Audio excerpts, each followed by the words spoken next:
ये संघर्ष भरी कहानी पश्चिमी राजस्थान के सीमावर्ती जिले बाड़मेर की है। रेतीले धोरों के बीच कच्चा रास्ता, घास फूस से बने कच्चे घर, मूलभूत सुविधाओं से कोसों दूर, न लाइट, न रोड, न मीठा पानी, न नेटवर्क, कुछ भी नहीं। कहानी जिस पात्र के संघर्ष को बयां कर रही है उसका नाम जेठाराम है। जेठाराम, उम्र 37 साल। मैं जेठाराम एक गरीब बीपीएल परिवार की श्रेणी में आता हूँ। 2 भाई है। बड़ा भाई अलग रहता है, मेरे साथ माँ बाबा रहते हैं। मैं शादीशुदा हूँ, मेरे एक बच्ची है। संघर्ष की शुरुआत हालांकि जन्म से थी, क्योंकि मेरे पिताजी के पास इतना ज़्यादा कुछ सुविधाएं नहीं थी, न ज़्यादा कोई खेत वगैरह थे, न कोई घर में नौकरी। आर्थिक स्थिति ज़्यादा मजबूत नहीं थी। मेरे पिताजी ने खूब संघर्ष किया था। जब मैं 9वीं कक्षा में पढ़ता था तब मेरे पिताजी का देहांत हो गया और माता मानसिक रूप से पागल हो गई। हमारे पास इलाज करवाने के पैसे नहीं थे। थोड़ा बहुत कुछ करवाया तो वो भी सफल नहीं रहा। मैं स्कूल भी जाता और साथ में थोड़ा बहुत काम भी करता था। मेरे पास बस्ता नहीं था। मैं अनाज के कट्टे को सीलकर उसको थैला बनाकर स्कूल जाता। जैसे तैसे मैंने 12वीं तक पढ़ाई पूरी की। उसके बाद मैं पढ़ने के लिए बाड़मेर आ गया। पीछे माँ को बड़े भाई साहब संभाल रहे थे। मैं यहाँ पर पेट्रोल पंप पर नौकरी करने लगा। रात को वहीं रहता और वहीं पढ़ता। जो पैसे आते उसको माँ की देखभाल के लिए गांव भेजता। ऐसे ही 2 साल निकल लिए। अब मेरा संघर्ष और बढ़ने वाला था। हालात कठिन होने वाले थे। माँ की देखभाल करने से बड़े भाई ने मना कर दिया था। हालांकि बड़े भाई तो अच्छे थे, किंतु शायद भाभी को ये सब अच्छा नहीं लगता था।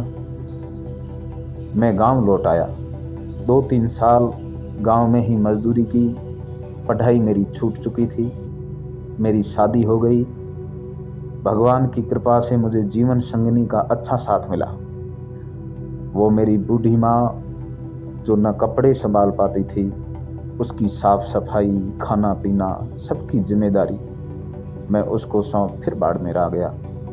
इस बार मैं एक प्राइवेट विद्यालय में पढ़ाने लगा और खुद भी साथ साथ पढ़ता। मेरा बीएसटीसी में नंबर आ गया, किंतु फीस के पैसे नहीं थे। गांव की जो हमारी पुश्तैनी ज़मीन थी वो बंजर ज़मीन थी। उसको बेचकर मैंने फीस और शादी का कर्ज उतार दिया। 2 साल में दिन में कॉलेज जाता और रात को एटीएम पे सिक्योरिटी गार्ड की नौकरी करता। शायद संघर्ष ने मेरा पल्लू पकड़ रखा था। मुझे समाचार मिला कि मेरी माताजी की तबीयत ठीक नहीं थी। मैं गांव तक रोता हुआ आया। मेरी माँ की तबीयत ठीक नहीं थी। माँ को अस्पताल ले गए। वहाँ पर डॉक्टर ने खूब प्रयास किए, किंतु होने को कुछ और मंजूर था। माँ मुझे छोड़कर चली गई। मैं टूट चुका था। समाज की ओसर मोसर प्रथा को निभाने मैंने फिर कर्ज लिया और उसके कुछ दिन बाद मैं फिर से बाड़मेर लौट आया।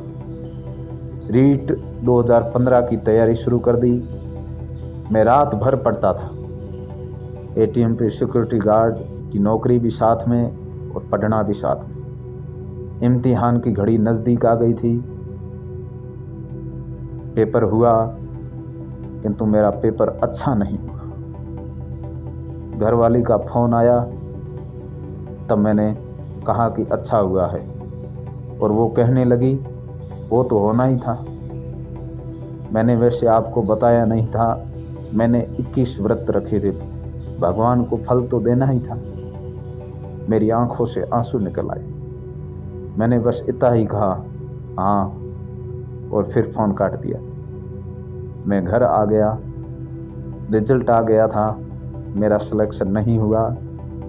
मैंने अपनी पत्नी को कुछ नहीं बताया। वो जब भी पूछती मैं कहता वो भर्ती कोर्ट में चली गई। अब देखो कब फैसला आएगा। वो भोली मेरी बात पर आंख मूंद कर भरोसा करती। रीट 2018 आ गई थी। मैं फिर बोरिया बिस्तर बांध कर बाड़मेर आ गया।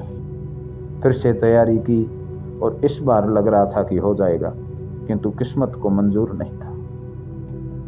पेपर अच्छा नहीं हुआ। पता नहीं पेपर में क्या हो जाता है। घबराहट के कारण सब भूल गया। मैं फिर घर लौट आया। जून माह में भरी गर्मी में मैं थैला लेकर गांव से बाड़मेर की ओर निकला। रीट 2021 आ गई थी। फिर से काम के साथ साथ पढ़ने लगा। नंबर इस बार अच्छे थे। मेरे को 127 नंबर आ रहे थे। इस बार मैंने खुद ने सामने से फ़ोन किया था घर पे। घर जाते वक्त मैंने मेरी बच्ची के लिए खिलौने लिए, संतरे लिए और फ़ोन करके मैंने पत्नी से पूछा तेरे कुछ ले आना है क्या। उसने कहा नहीं, आपकी तनख्वाह आएगी उसमें से ही खरीदारी करेंगे, अभी आप आ जाओ। मैं घर लौट आया। रीट का 2 गुना रिजल्ट जारी हुआ।